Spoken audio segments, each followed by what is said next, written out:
We were looking at these strange features on Mars. They're what we call linear gullies because they're long troughs. They can extend up to 2 kilometers, which is just over a mile. And they're really strange because they go down and then they end abruptly in a pit. A lot of features on the Earth that are similar, you end in a debris apron because stuff has been moved from the top to the bottom.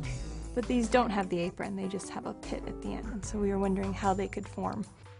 Frozen carbon dioxide accumulates on the surface, and we think that some of this accumulation will compress down and actually form ice slabs and ice blocks. We bought some frozen carbon dioxide, dry ice blocks, and we took it out to a dune slope and we put it down and we saw what happened. Most dune slopes will be at 33 degrees, and that's a nice steep slope.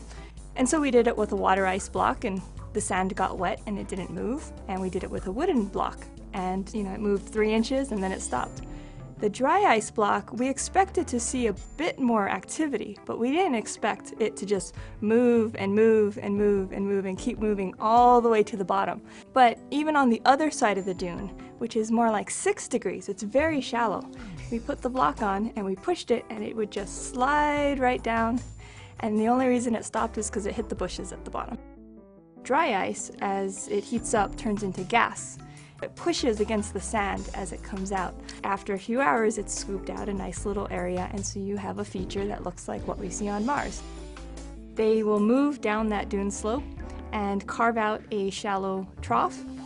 When the block of ice is on the sand surface, that sand is just a little bit warmer, and so it causes a cushion of air to form, and that lifts that block just a little bit, so when it moves forward, it's like it's lubricated and it can just slide very easily. Then when it got to the bottom, instead of just sitting there, it would disappear as the area heated up, and then that could possibly leave a pit. I'm looking forward to the day when astronauts can engage in a whole new area of extreme sports.